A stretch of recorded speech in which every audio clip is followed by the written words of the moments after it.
Harvest time ng Katimon Mango. Paano to? Kasi pababa. Kasi paano pag mag-harvest ka dito naman? Madaming hangin.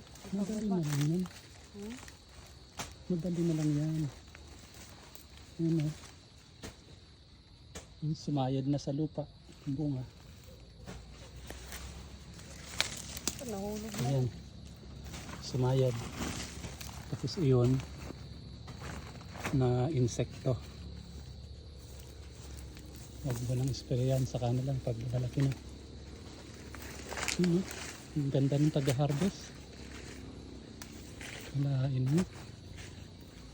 Paano ito maliit? Kukunin ba yan?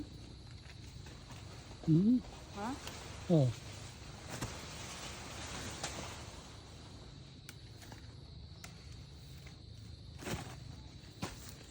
Liit na mangga. Nalaki ng bunga.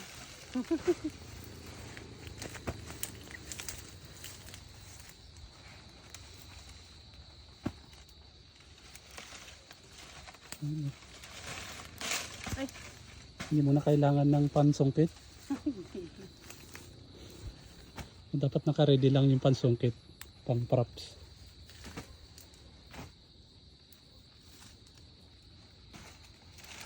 Ikaw ang yuyuko.